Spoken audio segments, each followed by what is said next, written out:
ഗീത ചേച്ചിയുടെ വീടിന്റെ ഫ്രണ്ടിലാണ് ഞാനുള്ളത്.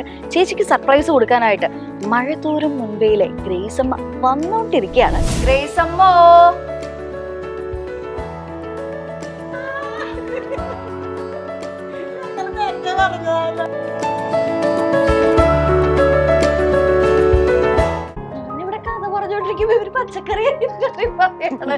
ഞങ്ങള് വളരെ കൂലങ്കഷമായിട്ട് പച്ചക്കറി അരിഞ്ഞോണ്ടിരിക്കുമ്പോ ഇതിന്റെ ഇടയിൽ ഞങ്ങൾക്ക് ഒന്നും കേൾക്കാൻ പറ്റില്ല. സോറി. തലോടി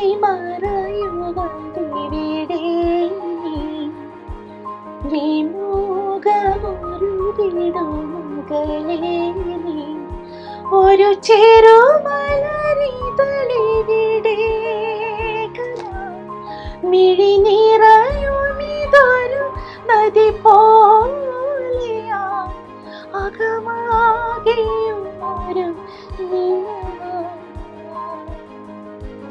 തലോടി പ്രേക്ഷകനെ പിടിച്ചിരുത്താൻ കഴിവുള്ള ഒരു സ്ക്രിപ്റ്റ് റൈറ്ററാണ് ജോയ്സ് സാറ്. പിന്നെ അതില് വേറൊരു കാര്യം പറയുന്നത് ബിനു വെള്ളത്തൂവൽ എന്ന് പറയുന്ന ഡയറക്ടറാണ് ഇത് ഡയറക്ട് ചെയ്യുന്നത്. ഇഞ്ചി മൈ മീൽ പാർട്ട്ണർ. നനച്ചിരിക്കാത്ത നേരത്തെ നിങ്ങൾക്ക് ഏറ്റവും പ്രിയപ്പെട്ട ഒരു താരം നിങ്ങളെ കാണാൻ എത്തുന്നു. തീർച്ചയായിട്ടും ഇതൊരു വലിയ സർപ്രൈസ് തന്നെയായിരിക്കും അല്ലെ?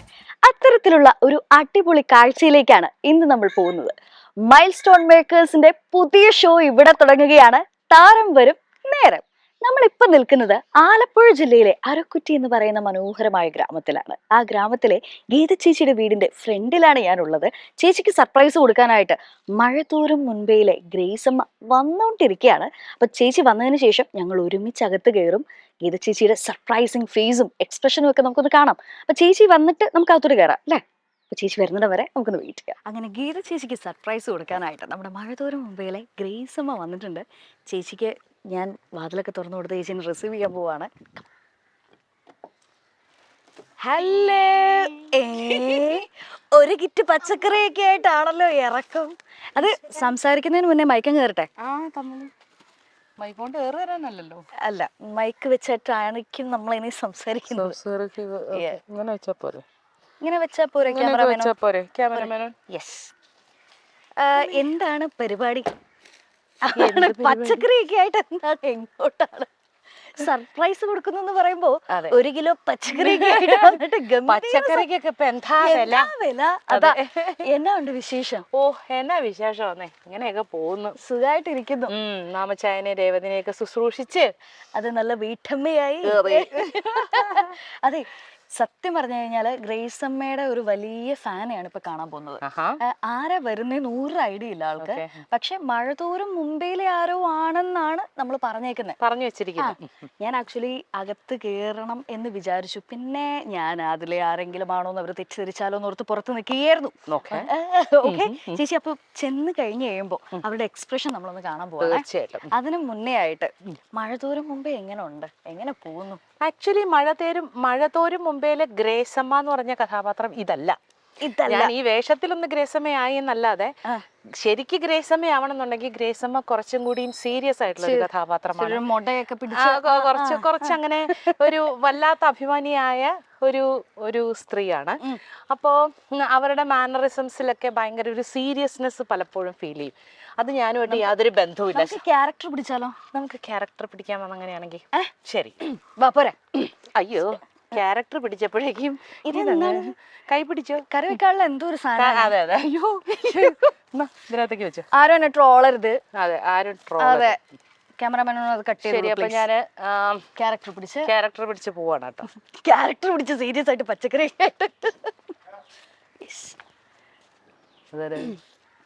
ചേച്ചിനെ കണ്ടിട്ട് മേഡന്നൊക്കെ വിളിക്കുന്നുണ്ട്. ആരാധകരാന്ന് തോന്നുന്നു. അപ്പൊ ഗൈസ്, ഞാൻ കക്കാൻ പോകുന്നില്ലല്ലോ, പതുക്കെ പോവാൻ. ഞാൻ കുറച്ച് സ്പീഡിൽ പോകും.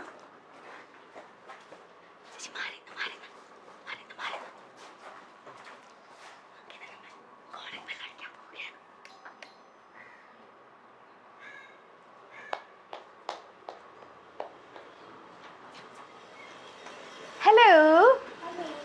മഴതോരും മുംബൈയിൽ ഏത് കഥാപാത്രം വന്നാൽ നിങ്ങൾ ഞെട്ടും? മഴതോരും മുംബൈല ആ അലീന വന്നാലേ ഞെട്ടുള്ളോ? ഉറപ്പാണോ? എന്നാ ഇപ്പൊ വേറൊരാളെ കൊണ്ടുവന്ന് ഞെട്ടിക്കട്ടെ. മുഖത്തെ എക്സ്പ്രഷൻ ഒന്ന് ഞങ്ങൾ കാണട്ടെ. ഗ്രേസ് അമ്മോ,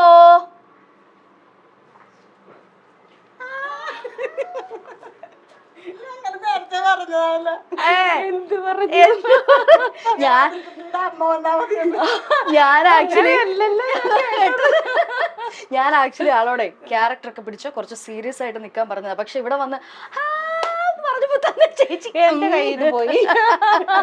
ചേച്ചി ഇതേ നോക്കിക്കൊണ്ട് നിക്കുന്നത് നമ്മുടെ ഗീത ചേച്ചിയുടെ വീട്ടിലെ ടിവിയുടെ സ്ക്രീനിലേക്കാ. സീരിയൽ ഒരു മുൻപേ ഇന്നത്തെ എപ്പിസോഡ് കണ്ടോണ്ടിരിക്കുവാണല്ലേ? കണ്ടോണ്ടിരിക്കുക. ചേച്ചി കണ്ടിട്ടില്ല, പക്ഷെ ആരാധകർ കണ്ടുകൊണ്ടിരിക്കുകയാണ്. നല്ലൊരു സർപ്രൈസ് ആയി പോയെന്ന്. സർപ്രൈസ് ആയി പോയല്ലേ? നമുക്ക് വീടിന്റെ അകത്തോട്ട് കയറാം. ശരി ശരി. ചേച്ചി ഞങ്ങളൊക്കെ ഒന്ന് വിളിക്കേ. വളരെ സന്തോഷത്തോടു കൂടി. അതെ, നമ്മള് കുറച്ച് ഒരു വീട്ടിലേക്ക് വരുമ്പോ വെറും കൈയോടെ വരാൻ പാടില്ലല്ലോ. വരരുതല്ലോ. നമ്മുടെ ഈ സീരിയലില് ഒരു ഭയങ്കര വൈറൽ ആയിട്ടുള്ള ഒരു സീൻ ഉണ്ടായിരുന്നു. ഗീത ചേച്ചി കണ്ടായിരുന്നോ? ആ കാർ ഇടിക്കുന്ന ഒരു സീന് കണ്ടായിരുന്നോ? എന്നെയല്ല, വൈജയന്തി. വൈജയന്തിനെ കാർ ഇടിക്കുന്ന ഒരു സീന് കണ്ടായിരുന്നോ? ഭയങ്കര വൈറൽ ആയിട്ടുള്ള അല്ലെ? സിനിമ പോലെ. ആ, നമ്മള് ഡ്യൂപ്പിലിട്ട് കാറ്, ഒറിജിനൽ കാറ് ആക്സിഡന്റ് ആക്കിയൊക്കെ അങ്ങനെയാണ് ചെയ്തത്. ക്രെയിനൊക്കെ വെച്ച് വളരെ പ്രൊഫഷണലി ആണ് അത്. ഒരു സിനിമ ഷൂട്ട് ചെയ്യുന്ന പോലെ തന്നെയാണ് നമ്മള് അത് ഷൂട്ട് ചെയ്തത്. അതാണ് അതിന്റെ അത്രയും ഇമ്പാക്ട് ഉണ്ടായിരുന്നത്. അത് 3 ദിവസം കൊണ്ടാണ് അത് ഷൂട്ട് ചെയ്തെടുത്തത്. 3 days ഒരു ആക്സിഡന്റിന് അല്ലേ? അത് മാത്രല്ല, എനിക്ക് തോന്നുന്നു ഇപ്പം സിനിമ എടുക്കുന്ന അതേ ഒരു പാറ്റേണിലാണ് മഴതോറും മുമ്പേ എടുത്തു പോകുന്നത്. ഒട്ടും ലാഗ് ഇല്ലാതെ അല്ലെ, വലിച്ചു നീട്ടാതെ. സത്യം പറഞ്ഞാൽ ഞങ്ങൾക്ക് തന്നെ ഈശ്വര ഇതിപ്പോ കഥ ഞങ്ങളൊരു 1000 എപ്പിസോഡ് എന്നുള്ള ചുരുങ്ങിയത് എന്നുള്ളൊരു പ്രതീക്ഷയിലാണ് നമ്മളിത് തുടങ്ങിയത്. പക്ഷെ ഇപ്പൊ ഞങ്ങൾക്ക് ഇപ്പൊ 200ാമത്തെ എപ്പിസോഡ് ആവാനായി. എനിക്കിപ്പോ ഞങ്ങൾ വിചാരിക്കണം ഒരു 500 എപ്പിസോഡിലെങ്കിലും ഇത് കഥ അവസാനിക്കും ഭഗവാനെ. കാരണം ഭയങ്കര ഫാസ്റ്റ് ആയിട്ടാണ് പോയിക്കൊണ്ടിരിക്കുന്നത്. നമ്മള് 3 പേര് മാത്രമേ ഇരിക്കുന്നുള്ളൂ. 2 പേര് അവിടെ നിൽക്കുക. അപ്പൊ പിന്നെ നമുക്ക് എല്ലാവർക്കും കൂടി ഇരുന്നൊരു വട്ടമേശ സമ്മേളനമാവാലോ എന്ന് വിചാരിച്ചു. ചേച്ചി ചേച്ചി ടെലിവിഷനിൽ പ്രസരിക്കൊണ്ടിരിക്കുകയാണ്. അപ്പൊ നമുക്ക് എല്ലാവർക്കും കൂടി ഇരുന്ന് കണ്ട് സീരിയലിന്റെ വിശേഷങ്ങൾ കൂടി കുറച്ച് ചോദിക്കാം. അപ്പൊ എനിക്ക് തോന്നുന്നു സീരിയലിൽ അഭിനയിക്കുന്ന എല്ലാവരുടെയും ഒരു ഭാഗ്യം എന്ന് പറയുന്നത് എല്ലാ വീട്ടമ്മമാരുടെയും സ്വന്തം ഒരാളായിട്ട് ഫീൽ ചെയ്യും എന്നുള്ളതാണ്. ഏത് വീട്ടിൽ ചെന്ന് കഴിഞ്ഞാലും നിങ്ങൾക്ക് മോസ്റ്റ് വെൽക്കം എന്ന് പറഞ്ഞ് സ്വീകരിക്കാൻ ആളുകളുണ്ടാവും. ലൈക്ക് നമ്മുടെ ബിഗ് സ്ക്രീനിൽ കാണുന്ന ഒരാളുമായിട്ട് ഒരു ചെറിയ അകൽച്ച ഉണ്ടെങ്കിൽ ഇതുപോലെ ഇത്രയും അടുത്തിരുന്നല്ലേ ഇത് നിങ്ങൾ കണ്ടോണ്ടിരിക്കുന്നത്. അതുകൊണ്ട് ആ ഒരു അടുപ്പം ഉണ്ടാവും അല്ലെ? അപ്പൊ ഗീത ചേച്ചിയുടെ ബാക്കി കൂടെയുള്ള 2 പേരുടെയും കൂടെ പേരൊന്ന് പറഞ്ഞു കഴിഞ്ഞാൽ ചേച്ചിയായിട്ട് നിങ്ങൾ ഡയറക്റ്റ് അങ്ങ് സംസാരിച്ചു. എന്താ ചേച്ചി പേരൊന്ന് പറയോ? ഇത് മൈക്കൊന്ന് പിടിച്ചോളാവോ, എന്നാലേ കേക്കത്തുള്ളൂ. ഉഷ ചേച്ചി. ബിന്ദു. മുതൊക്കെ അവിടെ ഇരുന്നോട്ടെ, ഗീത, ഉഷ, ബിന്ദു. ചേച്ചി ഇപ്പൊ എന്തോ പറഞ്ഞല്ലോ, എന്താ അവസാനം പറഞ്ഞത്? എന്റെ മോള് കണ്ടിരുന്നു എറണാകുളത്ത് വെച്ച്. അപ്പൊ എന്നോട് പറഞ്ഞ് അമ്മ സീരിയല് കാണുമ്പോലെ അല്ല. മോള് നിങ്ങൾ എല്ലാരും ഒരുമിച്ചിരുന്നാണോ സീരിയല് കാണാറ്? മോള് അങ്ങനെ കാണാറില്ല, ജോലി കഴിഞ്ഞ് വരുമ്പോ ആ സമയം കിട്ടാറില്ല. അപ്പൊ ഇടയ്ക്കൊക്കെ കാണും, വരുമ്പോ ചിലപ്പോ കണ്ടോണ്ടിരിക്കുവായിരിക്കും. അപ്പൊ അമ്മ ഇതുപോലെ അല്ല സീരിയൽ കാണുമ്പോ ചെറുപ്പമാണ്. തുടക്കത്തില് നമ്മുടെ മഴതോറും മുമ്പേടെ തുടക്കത്തില് എനിക്ക് കിട്ടിയ ഒരു ഇൻഫർമേഷൻ വെച്ചിട്ട് ആള് ഭയങ്കര ഒരു കലിപ്പ് മോഡായിരുന്നു. അനാഥ കുട്ടീനെ കൊണ്ടുവന്നിട്ട് പറപ്പിക്കുമെന്നുള്ളതായിരുന്നു ടെൻഷൻ എന്നുള്ളതൊക്കെ. അത് ആ തുടക്ക സീൻ കണ്ടു കഴിഞ്ഞപ്പോ ദേഷ്യാണോ വന്നേ അതോ ഇഷ്ടാണോ തോന്നിയേ? ആദ്യം കണ്ടപ്പോ നമുക്ക് അയ്യോ ദൈവമേ, ഇവള് ആ കൊച്ചിനെ കൊന്ന് കൊല വിളിക്കുമല്ലോ എന്ന് വിചാരിച്ചല്ലേ? അടിപൊളി. അയ്യോടാ. ഇപ്പൊ എനിക്ക് തോന്നുന്നു എല്ലാവരുടെയും സീരിയലിലെ എല്ലാവരുടെയും തന്നെ ഒരു സോഫ്റ്റ് കോർണർ പിടിച്ചു പറ്റാനായിട്ട് പറ്റിയിട്ടുണ്ട് അതേ സമയത്ത്. ഇപ്പോഴത്തെ കഥ മുന്നോട്ട് പോകുന്നത് എന്താന്ന് വെച്ചാൽ ഈ രേവതി കുട്ടീന്റെ ഒരു റിലേറ്റീവ് വന്ന് മുത്തച്ഛനാണെന്ന് പറഞ്ഞ വീട്ടിൽ വന്നിട്ട് അച്ഛനുണ്ട് എന്ന് അറിയിച്ചല്ലോ. അപ്പൊ ഇപ്പൊ ജനങ്ങളുടെ ഒരു ടെൻഷൻ എന്താന്ന് വെച്ചാൽ ദൈവം ഇനി രേവതി കുട്ടി ഇതെല്ലാം കണ്ടിട്ട് ഇവരിട്ടിട്ട് പോകൂല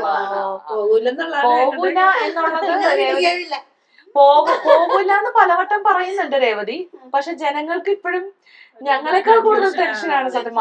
മാമച്ചായനെയും ഗ്രേസ് അമ്മേനെക്കാളും കൂടുതൽ ടെൻഷൻ ജനങ്ങൾക്കാണ്. അപ്പൊ ഞാൻ പുറത്തിറങ്ങിയിട്ട് എല്ലാരും കാണുമ്പോ ഇങ്ങനെ പറയും, അയ്യോ ടെൻഷൻ അടിക്കണ്ടാട്ടോ, ഞങ്ങളുടെയൊക്കെ പ്രാർത്ഥന ഉണ്ട് കുട്ടി എവിടെ പോവില്ലാട്ടോ. അപ്പൊ ഞാൻ പറയും ഓ താങ്ക്സ്. പക്ഷെ ഇതിലൊരു വലിയ വ്യത്യാസം എന്താണെന്ന് വെച്ചാൽ ഇപ്പൊ ഈ പൂക്കാലം വരവായി എന്ന് പറഞ്ഞാല് ഞാൻ വില്ലത്തിയാണ്, ആ. ഒരു കോമഡിക്കം വില്ലത്തിയാണ് ഇതിനകത്ത്. അപ്പൊ എന്റെ മാമന്റെ വൈഫ് ആന്റി ഭയങ്കര ദേഷ്യമായിരുന്നു എന്നെ. ആ സമയത്ത് എന്നെ കാണുമ്പോ എന്നോട് പറയും കൊട്ടേഷൻ വരെ ഏൽപ്പിച്ചാൽ എന്തിനെ ചിന്തിച്ചാൽ നമ്മളെ ഒരു ഇരുട്ടടി കൊടുക്കാൻ. പക്ഷെ ഈ സീരിയല് കണ്ടിട്ട് ആന്റി ഇങ്ങനെ പറയുന്നു, അയ്യോ മിനുവിനൊന്ന് കണ്ടിട്ട് എനിക്കൊന്ന് കെട്ടിപ്പിടിച്ചാൽ മതിയെന്ന്. അപ്പൊ മനസ്സിലാക്കേണ്ടത് ഈ രണ്ട് ക്യാരക്ടേഴ്സും ചെയ്തത് ഒരാളാണെന്ന് പറയുന്നത് ക്യാരക്ടേഴ്സ് മാത്രമാണ്. അപ്പൊ നമ്മുടെ ബേസിക് സ്വഭാവം ഇതാണെന്ന് വിചാരിച്ച് ഞങ്ങളെ അങ്ങനെ കാണുന്ന ചില പ്രേക്ഷകരുണ്ട്. അപ്പൊ എനിക്ക് അവരോട് പറയാനുള്ളത് ഞങ്ങൾ ഇത് അഭിനയിക്കുക മാത്രമാണ്, ഞങ്ങളുടെ ശരിക്കുള്ള ക്യാരക്ടർ ഇതല്ല ആക്ച്വലി. ഒരു പഞ്ചപാവമാണ് എപ്പോഴും ഇങ്ങനെ റെലവെന്റ് ആയിട്ട് ഇരിക്കാൻ പറ്റുന്നു എന്നുള്ളത് ഭയങ്കര ഒരു വലിയ കാര്യമാണ്. അല്ല ശരിക്കും പറഞ്ഞു കഴിഞ്ഞാൽ കുറെ ഈ ബിഗ് ബോസ് എന്ന് പറയുന്ന ഒരു പ്ലാറ്റ്ഫോമിൽ നിന്ന് ഇറങ്ങിയതിന് ശേഷം എനിക്ക് കിട്ടിയ ഏറ്റവും എന്താ പറയാ ഒരു ക്യാരക്ടറാണ്. പണ്ടൊക്കെ നിർമ്മല എന്ന് പറഞ്ഞിട്ടാണ് ഇത് ജോയ്സ് സാറ് പണ്ട് എഴുതിയിരുന്നത് ഈ കഥ. 5 വർഷം പരമ്പര പോലെ വന്ന കഥയാണിത്, നോവലായിട്ട്. ആ കഥയില് അതെ അല്ല നമ്മുടെയൊക്കെ ആ ഒരു കാലഘട്ടത്തിലല്ലേ, അന്നൊന്നും ടി വി ഒന്നും ഉണ്ടായിരുന്നില്ലല്ലോ, നമുക്ക് പുസ്തകങ്ങളേ ഉള്ളൂ.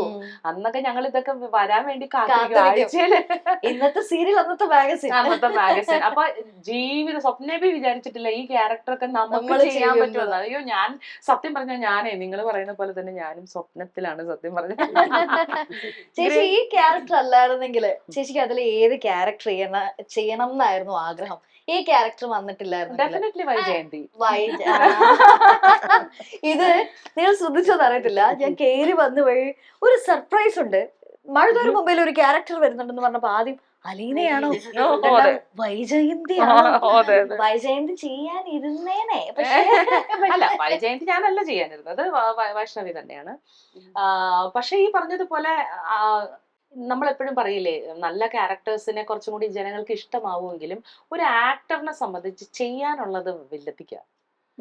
കാരണം ഒരാൾക്ക് ആ വില്ലത്തിയുടെ ആ ഒരു ആക്ടിങ് കണ്ടിട്ട് വില്ലത്തിനെ അത്രയും ശത്രുയുടെ സ്ഥാനത്ത് എത്താൻ അവർക്ക് മനസ്സിൽ പറ്റുന്നുണ്ടെന്നുണ്ടെങ്കിൽ അത് അവരുടെ ആക്ടിങ്ങിന്റെ കഴിവല്ലേ. അപ്പൊ ശരിക്കും പറഞ്ഞാൽ വില്ലത്തിയാണ് പെട്ടെന്ന് ലൈംലൈറ്റിലേക്ക് എത്തുക. വില്ലത്തിയായിട്ട് പുറത്തിറങ്ങിയിട്ട് ആരെങ്കിലും ഒക്കെ എല്ലാവരുടെ അടുത്തും എല്ലാ സീരിയലിൽ അഭിനയിക്കുന്നവരുടെ അടുത്തും ചോദിക്കാറുള്ള ചോദ്യമാണ്, ആരെങ്കിലും ഒക്കെ ദേഷ്യത്തിൽ വന്നിട്ട് പിച്ചുകയോ അടിക്കുകയോ പിച്ചടിക്കൊന്നും ചെയ്തിട്ടില്ലെങ്കിൽ അവര് നല്ല വർത്താനം പറഞ്ഞിട്ടുണ്ടോ? വർത്താനം എന്ന് പറഞ്ഞാല് നമ്മളെ കാണുമ്പോ ഇങ്ങനെ മുഖമൊന്നും ചുളിയും ഇവരോ അങ്ങനത്തെ ഒരു ആറ്റിറ്റ്യൂഡ് ചില ആൾക്കാർ എടുക്കാറുണ്ട്. പിന്നെ ഓൾറെഡി ഈ സോഷ്യൽ മീഡിയയിലൂടെയൊക്കെ നമ്മളെ പരിചയമുണ്ട്. പിന്നെ ഞാനൊരു ആക്ട്രസ് മാത്രമല്ല, ഞാനൊരു സിംഗറും കൂടിയാണ്. അപ്പൊ അങ്ങനെ പാട്ടിലൂടെ പല ആൾക്കാർക്കും നമ്മളെ അറിയാം. അപ്പൊ അതുകൊണ്ട് എന്നെ ബേസിക്കലി പല ആൾക്കാർക്കും അറിയാം. അപ്പൊ ഇത് ക്യാരക്ടർ മാത്രമാണെന്ന് അറിയാവുന്നത് കൊണ്ട് കാണുമ്പോ വളരെ സ്നേഹമാണ്. നന്നായിട്ട് പാടുന്നൊക്കെ പറയുന്നുണ്ട്, ഒരു പാട്ടായാലോ? അതാ അതാ ചേച്ചി എന്ന് മുതൽ എന്റെ പണി ചേച്ചി ഏറ്റെടുത്തു. അതാണ് എനിക്കൊക്കെ ഭയങ്കര സന്തോഷം. അതാ നമ്മൾ പുറത്തിറങ്ങുമ്പോ നമ്മളെ കുറിച്ച് ഇങ്ങോട്ടാണ് ആൾക്കാർ പറയുന്നത്, പാടും അല്ലേ, ഓ അതിൽ കണ്ടായിരുന്നല്ലോ അല്ലെ. അപ്പൊ നമുക്ക് എന്ത് സന്തോഷാന്നറിയോ? കാരണം നമ്മളെ കുറിച്ച് പറയേണ്ട ഒരു കാര്യമേ ഇല്ല. ഒരു കലാകാരി എന്നുള്ള നിലയിൽ നമ്മൾ എന്താണോ ആഗ്രഹിച്ചത് അതെല്ലാം നമുക്ക് നേടി എന്നുള്ളതാണ് കണ്ട അല്ലെങ്കിൽ കേട്ട ആൾക്കാര് നമ്മുടെ അടുത്ത് അത് റിപ്പീറ്റ് ചെയ്ത് പറയുമ്പോ. അപ്പൊ അത് ചേച്ചി നമുക്കെന്നാ ഒരു അടിപൊളി പാട്ടായാലോ? യെസ് ശരി. ഞാനിപ്പോ മാജിക് മഷ്റൂം എന്ന് പറഞ്ഞൊരു പടം നാദർഷയുടെ ഇപ്പൊ പുറത്തിറങ്ങി, പുതിയത് ഏറ്റവും നല്ല അടിപൊളി റിവ്യൂസ് ഒക്കെ ആയിട്ട് പോയിക്കൊണ്ടിരിക്കുകയാണ്. എനിക്കതിൽ പ്രിയപ്പെട്ട പ്രേക്ഷകരോട് ഒരു പ്രത്യേക റിക്വസ്റ്റ് ഉണ്ട്. ഇപ്പൊ ചെറിയൊരു അലിഗേഷൻസ് ഇങ്ങനെ നടക്കുന്നുണ്ട്, വളരെ മോശമായിട്ടുള്ള, വളരെ ചുരുക്കം ഒരു 85% നല്ല അഭിപ്രായം പറയുന്നുണ്ടെങ്കിൽ 15% ആൾക്കാർ അനാവശ്യമായിട്ട് ഇതിനെ കുറിച്ചൊരു നെഗറ്റീവ് കമന്റ് പറയുന്നുണ്ട്. നിങ്ങളുടെ അഭിപ്രായത്തെ ഞങ്ങൾ മാനിക്കുന്നു, ഇഷ്ടപ്പെടാണ്ടിരിക്കാം.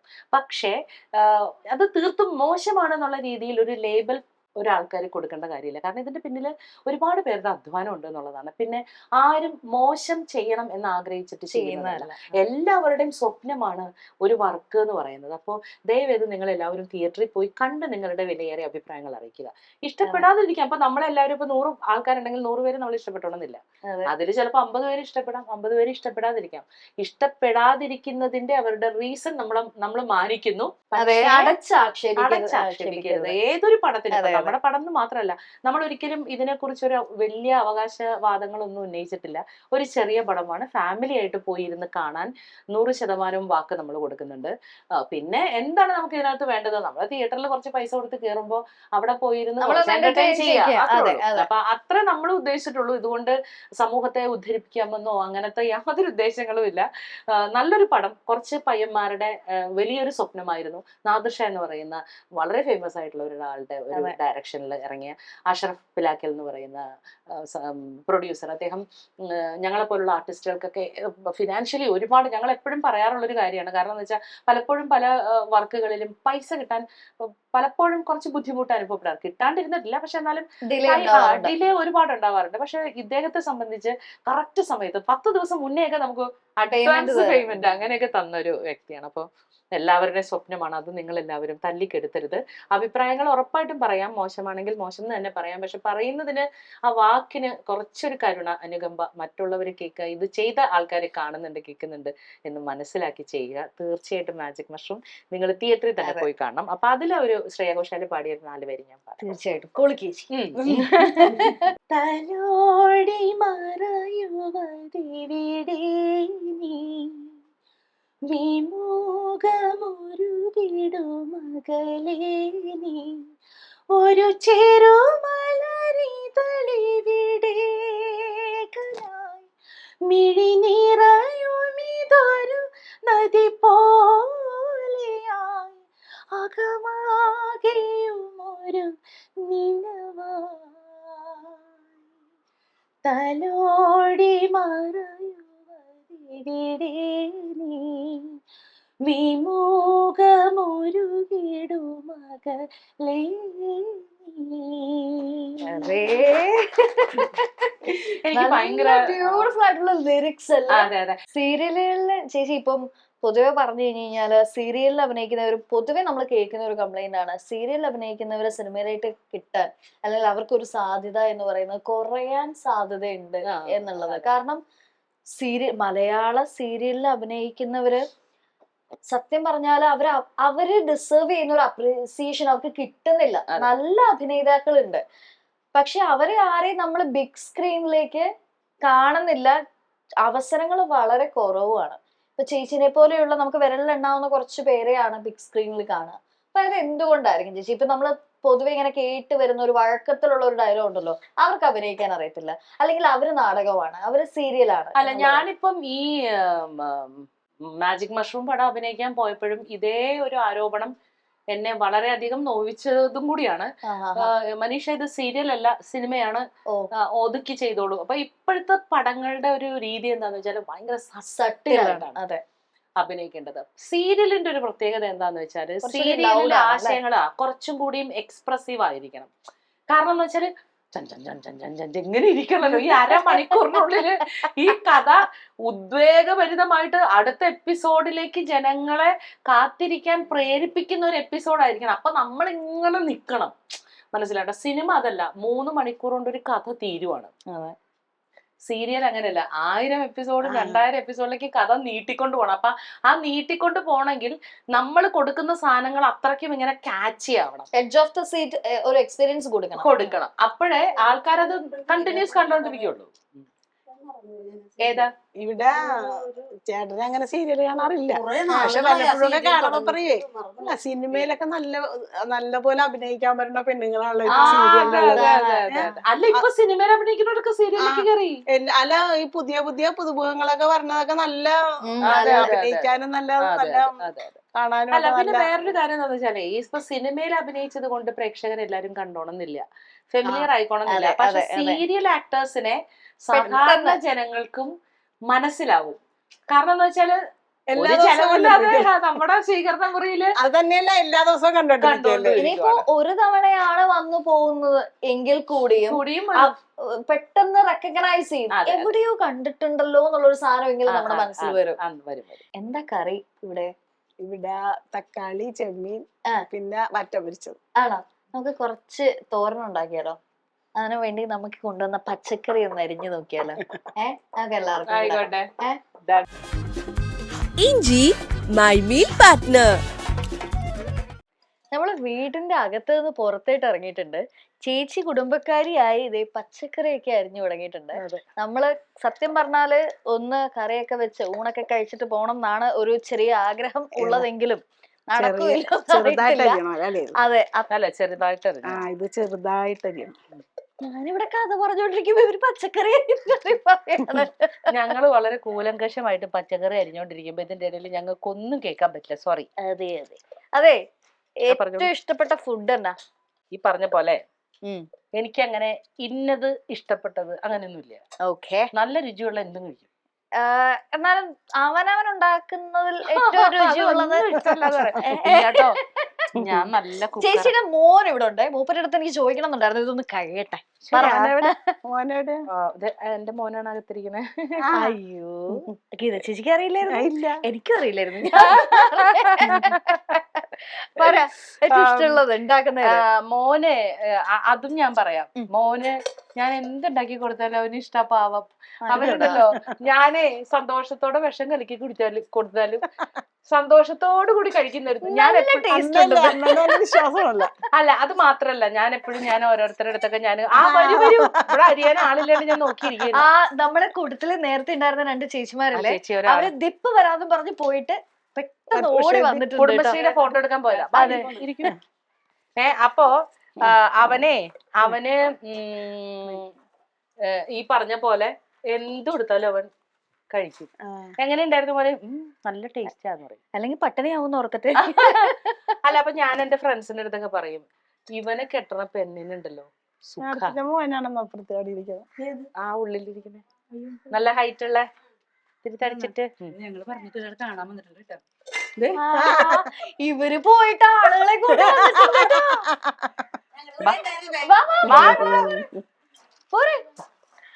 ഇവരാ ആ അളക്കൂട്ടാൻ പോയതാണ്. മഴ തോരും മുമ്പേക്ക് ഇതേ പുതിയ അയൽവാസികളെ കിട്ടി. മനസ്സിലായില്ലേ? ഗ്രേസമ്മയ്ക്ക് പുതിയ അയൽവാസികളെ കിട്ടിയതാണ്. ഗ്രേസമ്മ വന്ന വഴി പച്ചക്കറി സീരിയലില് കട്ടോരയായിട്ട്. പിന്നെ ഞാൻ നല്ല കുക്കറാ. ഞാൻ നല്ല കുക്കറാണ്. പ്രഷർ ഇച്ചിരി കൂടുന്നുള്ളൂ. പിന്നെ ഞാൻ നന്നായിട്ട് ഭക്ഷണം വെക്കും. പക്ഷെ എന്റെ ഭക്ഷണത്തിന്റെ ഒരു അങ്ങനല്ല, എന്റെ ഭക്ഷണത്തിന്റെ ഒരു കുഴപ്പം എന്താ അറിയോ? ഭയങ്കര എരിവായിരിക്കും. എന്റെ വീട്ടിൽ നിന്ന് കണ്ണീരും കൈപ്പോടും കൊണ്ടിട്ടാ ഓരോരുത്തരും ഇറങ്ങാൻ. എല്ലാവരെയും ഞാൻ വിടത്തുള്ളൂ. പക്ഷെ അടിപൊളി. ചേച്ചി ഭയങ്കരമായിട്ട് സത്യം പറഞ്ഞാൽ പുറത്ത് വലിയ ചൂടില്ല, എന്നാലും ചേച്ചി ഭയങ്കര എല്ലാരും ഗ്രേസമ്മ ഗ്രേസമ്മ എന്ന് പറഞ്ഞിട്ട് ശരിക്കുള്ള ഇത്ര കാലം ഞാൻ വാസവദത്തായിരുന്നു. ഞാൻ ചോദിച്ചായിരുന്നു, അത് പറയൂല തുടക്കത്തില് അല്ലേ? അതെ, നിങ്ങളിപ്പോ സീനിൽ നിങ്ങൾ ആദ്യം കാണുമ്പോ ഇദ്ദേഹം ചോദിക്കും, അയ്യോ മോളെ പേര് ഞാൻ നിമ്മി. ചുറ്റും സിമ്പിൾ ആയിട്ടുള്ള പേര് ഞാൻ മറന്നു എന്ന് പറഞ്ഞു.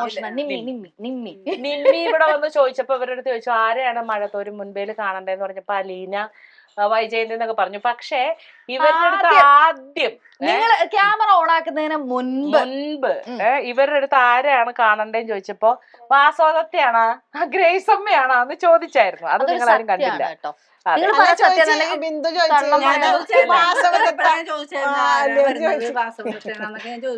ഇത് സത്യം പറഞ്ഞാല് ഇത് സത്യം പറഞ്ഞാൽ ഭയങ്കര ഒരു അടിപൊളി മൊമെന്റ് ആണ്. കാരണം ചേച്ചീനെ സംബന്ധിച്ചിടത്തോളം, ഇവരെ സംബന്ധിച്ചിടത്തോളം, എന്നെ സംബന്ധിച്ചിടത്തോളം ഇത്രയും ഫ്രീ ആയിട്ട് നമ്മുടെ വീട്ടിലെ ആളുകളെ പോലെ തോന്നുന്ന കുറച്ച് പേരുടെ കൂടെ സ്പെൻഡ് ചെയ്യാൻ പറ്റാന്ന് പറയണം അല്ലെ? ഇനി സീരിയലിലുള്ള എല്ലാരും ഞങ്ങൾ കൊണ്ടുവരും.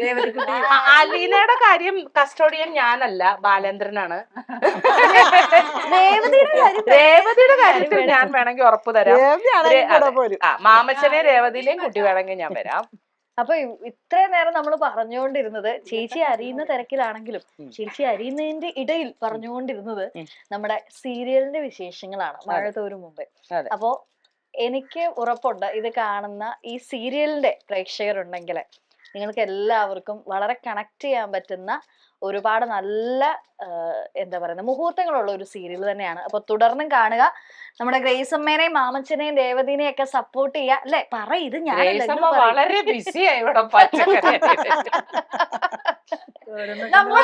നമ്മള് സത്യം പറഞ്ഞാലേ കാര്യം പറഞ്ഞു ഞാൻ. അല്ല ഈ പച്ചക്കറി അരിയണം എന്ന് നമ്മൾ എന്തുകൊണ്ടാ ഇങ്ങനെ വിചാരിച്ചു വെച്ചാല് ചേച്ചീനെ കുറച്ചുകൂടി ഒരു സാധാരണക്കാരി ആക്കണം എന്ന് ഓർത്തിട്ടായിരുന്നു. പക്ഷെ ഇപ്പൊ ഓർത്തതിന്റെ കാര്യമൊക്കെ അവിടെ നിക്കട്ടെ. ഇപ്പൊ പച്ചക്കറി അരിഞ്ഞ് കഴിഞ്ഞിട്ട് മതി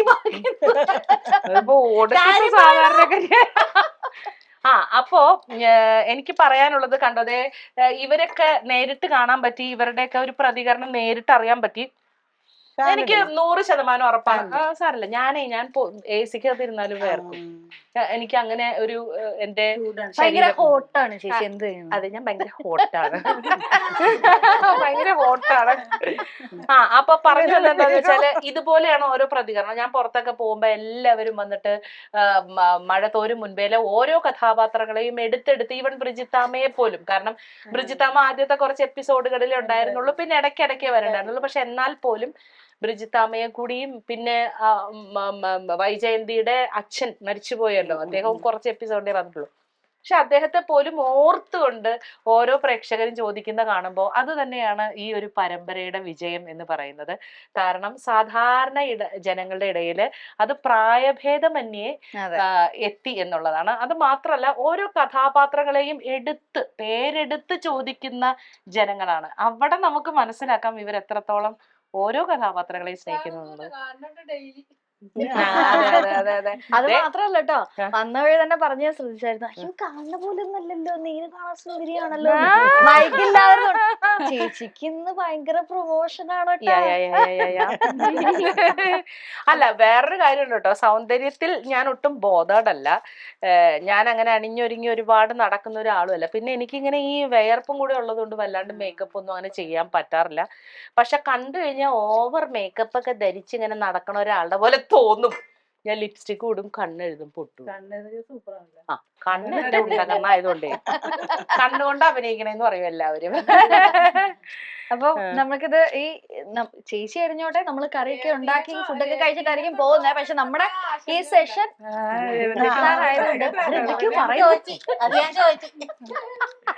രേവതിനെ കൊണ്ടുപോകാൻ നേരത്തുള്ള ആക്ഷൻ കണ്ടാന്ന് ഞങ്ങൾക്ക് ഇപ്പോഴത് വിശ്വസിക്കാൻ തീരുമെന്ന് എനിക്ക് തോന്നുന്നില്ല. പക്ഷെ നമ്മുടെ എപ്പിസോഡ് തീരാറായത് കൊണ്ട് ഒരു റാപ്പപ്പ് പറയാനായിട്ട് ഞാൻ ഇങ്ങനെ വെമ്പൽ കൊള്ളുകയാണ്. അപ്പം ഗ്രേസ് അമ്മയുടെ ഭാഗത്തു നിന്നും, ഗ്രേസ് അമ്മേനെ സ്നേഹിക്കുന്ന മഴതോറും മുമ്പേ സ്നേഹിക്കുന്ന പ്രേക്ഷകരുടെ ഭാഗത്തു നിന്നും എല്ലാവർക്കും കൂടെ വരട്ടെ ഒരു മിനിറ്റ്, ഒറ്റ മിനിറ്റ്. അപ്പഴേ ഞാനൊന്ന് വേർപ്പൊക്കെ ഒന്ന് തുടക്കട്ടെ, എന്നിട്ട് ഇത്തിരി സുന്ദരിയായിട്ട് പറയട്ടെ. എല്ലാരും സീരിയല് കാണും.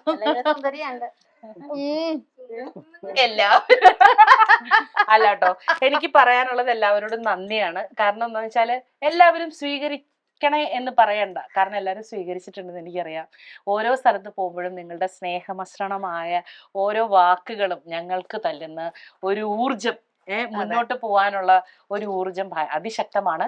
ഇതിപ്പോ ഞാൻ മാത്രമല്ല, ഞാൻ നേരത്തെ പറഞ്ഞല്ലോ, ഈ സീരിയലിലെ പ്രൊഡ്യൂസേഴ്സ് തൊട്ട് നമുക്ക് ചായ തരുന്ന അല്ലെങ്കിൽ ഭക്ഷണം തരുന്ന കുട്ടികൾ വരെയുള്ളവര് എല്ലാവരും ചേർന്നിട്ടുള്ള ഒരു കൂട്ടായ്മയാണ് മഴ തോരും മുൻപേന്നല്ല, എല്ലാ വർക്കുകളും അങ്ങനെയാണ്. അപ്പോൾ അവിടെ എത്രത്തോളം എല്ലാവരും തമ്മിൽ ഒരു കൂട്ടായ്മയുണ്ടോ അതിനനുസരിച്ച് ഓരോ പ്രോജക്റ്റിന്റെയും വിജയത്തിന് കുറച്ചും കൂടിയും ഒരു ഉയർച്ച കൂടും, അല്ലെ, ഒരു തിളക്കം കൂടും.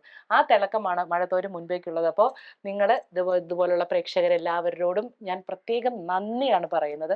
നിങ്ങളുടെ ഈ സപ്പോർട്ടിന് ഇനിയും തുടർന്നും അതുണ്ടാവണം. അതെ, അപ്പോ ചേച്ചി പറഞ്ഞു തന്നെയാണ് എനിക്കും പറയാനുള്ളത്. അതെ, കൂടുതൽ ഇനി വലിച്ചു നീട്ടുന്നില്ല. അപ്പൊ ഈ 4 സുന്ദരികളും കൂട്ടത്തിൽ ഒരു 5.5 സുന്ദരിയെയും കൂട്ടി ഒരു ബൈ ബൈ പറയാണ്. 5.5 അര ഞാൻ ഒരു ബൈ പറയാണ്. അപ്പൊ അടുത്ത എപ്പിസോഡില് ഇതുപോലെ നല്ലൊരു അതിഥിയും നല്ല കുറച്ച് വീട്ടുകാരുമായിട്ട് നമ്മൾ വീണ്ടും വരുന്നതാണ്. അപ്പൊ